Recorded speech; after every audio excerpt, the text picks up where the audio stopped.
Welcome back to another video. Today I have the Amazfit Bip 5. This retails for $89 in the United States, and it comes in cream white, soft black, and pastel pink. So let's unbox this, and I will set it up, and we'll go over the pros and cons and initial impressions. Then I'll get back to you in a few weeks for the full review. All right, so let's open this thing up.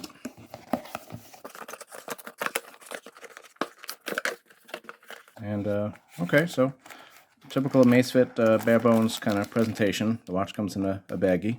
Let's see what else we have. We need the charger. And here's the charger, just like most other Amazfit bands. Comes in with those little magnetic pins there. No wireless charging on this, but at this price, that's acceptable. And the last thing we had to dig out is the user manual here, which gives you some details just on the pair, everything, and all that. But you don't need that, because I'm going to show you how to do it on my video right now. So let's open this baggie up. And here we go. And just peel this off. Okay, so this is the front here. That's the sensors. Just peel that off so everything works. The band actually feels real nice and soft.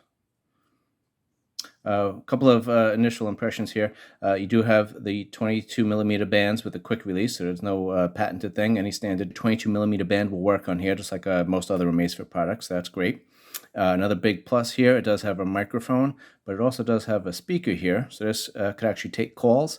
And then you can see here the edge of that screen here is curved, so that's nice. It's kind of a little thick, but that's okay. This is kind of a budget watch. Let's power this on. Okay, so the first thing that comes up here, English, like I said, just like all other Amazfits here. I'll click on this, and then we got to download the app, so I already did that, so we can click that. We got the QR code, and so this is what the Zepp app looks like. It used to be black, now it's blue, ZEPP. So let's go ahead and just open that up. And now we got devices here. We're going to add a device. This is in the profile portion of the app on the bottom right here. And just click on Add Device. And you just got to pick what you got here. This is, I'll call this a watch. Let's see if that works. Then we got this little Cylon scanner here. And we'll do our QR code. And it picked it up. Now I don't know if you clicked the wrong one, if it would still work. But this is working fine here. And then we got the passcode here and the passcode there all match up nicely, so we're going to pair that. And then you can see here. And so it says the Amazfit Bip 5 will be paired with the Zepp app. You have to agree to that, but that's the only way it could work. So we'll hit that, so we'll get that pairing. That was actually quite quicker than I thought here. So this doesn't have a Zepp coach. So I did have some Amazfit, other Amazfit watches that has a Zepp coach. It's just letting me know this one doesn't have it, so that data is not going to be synchronized. But that's okay. And then we could synchronize our account, or we could set it as a new device. I just synchronize it, then it just keeps my information from the previous watches that I had.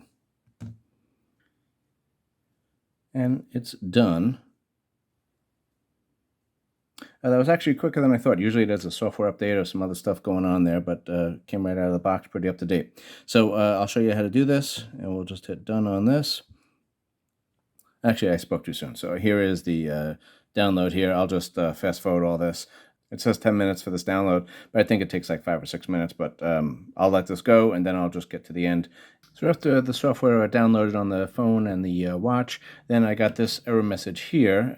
The watch did automatically restart, so I'm going to see if this will just fix this. Okay, so then we got this here. It just says updated complete, and now the phone registers the watch. That's great. And we're just going to hit click on that, and now we got everything set up. So let me just show you a quick tour on this thing and go over a couple of impressions that I noticed right away. Again, the band is actually very soft, so that's really nice. Okay, so I just changed the watch face so you could actually see the size of the bezels there. A little thick on the sides, so not too bad. The bottom's a little thicker. Again, not terrible. You do get a nice big screen. It's 1.91 inches, which is great. But again, it is a TFT screen, so it's no AMOLED display. It's 260 ppi, which is not too bad. Resolution looks pretty good so far. You do get a plastic back here, so it feels plastic. This is an aluminum button there, but Big deal, right?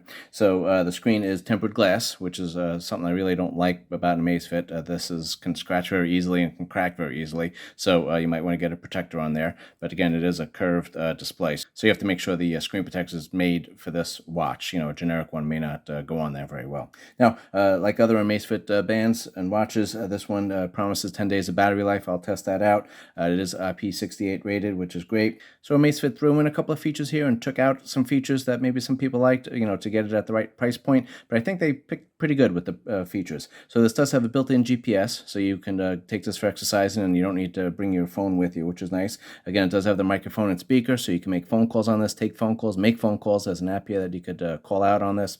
And then also you have the Alexa, built-in Alexa in the United States. That's not everywhere. So if you just hold the button here, that would trigger Alexa, and then you could ask her a question, and then she could respond back, and you could hear it back on some of the other Amazfit watches with no speaker. That it would just appear, the text would appear on the screen, and it would be an answer, which is, not that great, I don't think. And again, the other thing is the strap. You could replace it very easily. It looks like it's kind of built in, but it's not, so that's great. Some negatives here. There's no gyroscope on here, so that's one sensor that I got rid of. They also got rid of the barometer. There is no always-on display on this, which I don't usually use anyway, so that's okay with me, but it might be a deal breaker for you. There's also no auto dimmer on this, which honestly is kind of fine with me. I wish they had it, but on the Amazfit watches, I have several of them, and most of them, the auto dimming feature is too aggressive, and it makes the screen too dim for the environment that you're in, so it's a little tough to see. So I usually just turn off the auto dimming feature and just set it myself, so that doesn't really bother me too much. And then the other thing with most Amazfits, there's no keyboard on here. So if you get a text, you have quick replies that you could have built in there, and you could customize those, and you could put a bunch of them in there, but there's no keyboard on here to type out a text. Let me just show you a quick walkthrough. So if you swipe down, you get the quick toggles, and you could add and subtract these, and you can move them around and all that kind of stuff. Again, I'll show you how to do that on the full review. If you swipe up, you're going to get your notifications. Then if you swipe this way, you get... that was a little stutter. Hopefully that is not something that's there all the time. This is like kind of a quick toggle thing, which just gives you recommendations for the day. Then if you just keep swiping over here, you go into your widgets here, and this will go from the beginning. It just kind of goes in a stream across there like that. Then the button will just take you back to your home screen, and if you push and hold it, you could get the Alexa app. I'm pretty sure you can customize that. I'll go through that and show you how to do all that stuff and see what you can and cannot do on this watch. But for $89, the feature set is pretty good, and I'll, like I said, test it out and see how good it is. This watch face here, you could add photo. Amazfit allows you to add photos from your gallery, or you could take a picture and just add it to the watch here. So if you want to put a picture of your kids or wife or something like that on there, you can do it. I'll show you how to do that on the full review. So stay tuned for some other videos, and I'll go over all the details on this, test it out, and see how it is, and see if it's worth the $89.